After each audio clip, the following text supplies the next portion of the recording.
അപ്പോസ്തല പ്രവർത്തനങ്ങൾ 4-ാം അധ്യായം 1 മുതൽ 12 വരെയുള്ള വാക്യങ്ങൾ. അവർ ജനത്തോട് പ്രസംഗിച്ചു കൊണ്ടിരുന്നപ്പോൾ പുരോഹിതന്മാരും ദേവാലയ സേനാധിപനും സദുക്കായരും അവർക്കെതിരെ ചെന്നു. അവർ ജനത്തെ പ്രബോധിപ്പിക്കുകയും മരിച്ചവരുടെ ഉത്ഥാനത്തെക്കുറിച്ച് യേശുവിനെ ആധാരമാക്കി പ്രഘോഷിക്കുകയും ചെയ്തിരുന്നതിനാൽ ഇക്കൂട്ടർ വളരെ അസ്വസ്ഥരായിരുന്നു.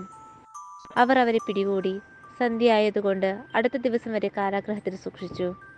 അവരുടെ വചനം കേട്ടവരിൽ അനേകർ വിശ്വസിച്ചു. അവരുടെ സംഖ്യ 5000-ഓളമായി. പിറ്റേ ദിവസം അധികാരികളും ജനപ്രമാണികളും നിയമജ്ഞരും ജെറുസലേമിൽ സമ്മേളിച്ചു. പ്രധാന പുരോഹിതൻ അന്നാസും കയ്യഫാസും യോഹന്നാനും അലക്സാണ്ടറും പ്രധാന പുരോഹിതന്റെ കുലത്തിൽപ്പെട്ട എല്ലാവരും അവിടെ ഉണ്ടായിരുന്നു. അപ്പോസ്തലന്മാരെ അവർ തങ്ങളുടെ മധ്യത്തിൽ നിർത്തി ഇങ്ങനെ ചോദിച്ചു: എന്തധികാരത്തിലാണ് അഥവാ ആരുടെ നാമത്തിലാണ് നിങ്ങൾ ഇത് പ്രവർത്തിച്ചത്? അപ്പോൾ പരിശുദ്ധാത്മാവിനാൽ നിറഞ്ഞ പത്രോസ് അവരോട് പറഞ്ഞു: ഭരണാധികാരികളെ, ജനപ്രമാണികളെ, ഒരു രോഗിക്ക് ഞങ്ങൾ ചെയ്ത ഒരു സത്പ്രവൃത്തിയെക്കുറിച്ചാണ്, എന്ത് മാർഗങ്ങൾ ഉപയോഗിച്ച് ഞങ്ങൾ ആ മനുഷ്യനെ സുഖപ്പെടുത്തി എന്നതിനെക്കുറിച്ചാണ് ഞങ്ങൾ ഇന്ന് വിചാരണ ചെയ്യപ്പെടുന്നതെങ്കിൽ നിങ്ങളും ഇസ്രായേൽ ജനം മുഴുവനും ഇതറിഞ്ഞിരിക്കട്ടെ. നിങ്ങൾ കുരിശിൽ തറച്ച് കൊല്ലുകയും മരിച്ചവരിൽ നിന്ന് ദൈവം ഉയർപ്പിക്കുകയും ചെയ്ത നസ്രായനായ യേശുക്രിസ്തുവിന്റെ നാമത്തിലാണ് ഈ മനുഷ്യൻ സുഖം പ്രാപിച്ച് നിങ്ങളുടെ മുമ്പിൽ നിൽക്കുന്നത്.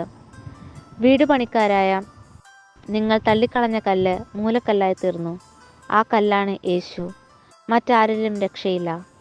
ആകാശത്തിന് കീഴെ മനുഷ്യരുടെ ഇടയിൽ നമുക്ക് രക്ഷയ്ക്ക് വേണ്ടി മറ്റൊരു നാമവും നൽകപ്പെട്ടിട്ടില്ല. ദൈവവചനമാണ് നാം കേട്ടത്. വിശുദ്ധ ലൂക്കാ എഴുതിയ സുവിശേഷം 20-ാം അധ്യായം 9 മുതൽ 19 വരെയുള്ള വാക്യങ്ങൾ. അവൻ ജനങ്ങളോട് ഈ ഉപമ പറഞ്ഞു: ഒരു മനുഷ്യൻ മുന്തിരിത്തോട്ടം നട്ടുപിടിപ്പിച്ചു. അത് കൃഷിക്കാരെ ഏൽപ്പിച്ചതിനു ശേഷം ദീർഘനാളത്തേക്ക് അവിടെ നിന്ന് പോയി. സമയമായപ്പോൾ മുന്തിരിപ്പഴങ്ങളിൽ നിന്ന് ഓഹരി ലഭിക്കേണ്ടതിന് അവൻ ഒരു ഭൃത്യനെ കൃഷിക്കാരുടെ അടുത്തേക്ക് അയച്ചു. എന്നാൽ കൃഷിക്കാർ അവനെ അടിക്കുകയും വെറും കൈയോടെ തിരിച്ചയക്കുകയും ചെയ്തു. അവൻ മറ്റൊരു ഭൃത്യനെ അയച്ചു. അവനെയും അവർ അടിക്കുകയും അപമാനിക്കുകയും വെറും കൈയോടെ തിരിച്ചയക്കുകയും ചെയ്തു. അവൻ മൂന്നാമതൊരുവനെ അയച്ചു. അവർ അവനെ പരിക്കേൽപ്പിക്കുകയും പുറത്തേക്കെറിയുകയും ചെയ്തു. അപ്പോൾ തോട്ടത്തിന്റെ ഉടമസ്ഥൻ പറഞ്ഞു: ഞാൻ എന്താണ് ചെയ്യുക? എൻ്റെ പ്രിയപുത്രനെ ഞാൻ അയക്കും, അവനെ അവർ മാനിച്ചേക്കും. പക്ഷേ കൃഷിക്കാർ അവനെ കണ്ടപ്പോൾ പരസ്പരം പറഞ്ഞു: ഇവനാണ് അവകാശി, ഇവനെ നമുക്ക് കൊന്നുകളയാം, അപ്പോൾ അവകാശം നമ്മുടേതാകും. അവർ അവനെ മുന്തിരിത്തോട്ടത്തിന് വെളിയിലേക്ക് എറിഞ്ഞ് കൊന്നുകളഞ്ഞു. ആകയാൽ മുന്തിരിത്തോട്ടത്തിന്റെ ഉടമസ്ഥൻ അവരോട് എന്തു ചെയ്യും?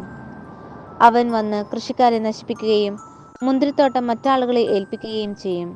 അവർ ഇത് കേട്ടപ്പോൾ ഇത് സംഭവിക്കാതിരിക്കട്ടെ എന്ന് പറഞ്ഞു. യേശു അവരെ നോക്കിക്കൊണ്ട് പറഞ്ഞു: പണിക്കാർ ഉപേക്ഷിച്ചു കളഞ്ഞ കല്ല് മൂലക്കല്ലായി തീർന്നു എന്നെഴുതപ്പെട്ടിരിക്കുന്നത് എന്താണ്? ആ കല്ലിൽ മേന്തി പതിക്കുന്ന ഏതൊരുവനും തകരും. അത് ആരുടെ മേൽ പതിക്കുന്നുവോ അവനെ അത് ധൂളിയാക്കും.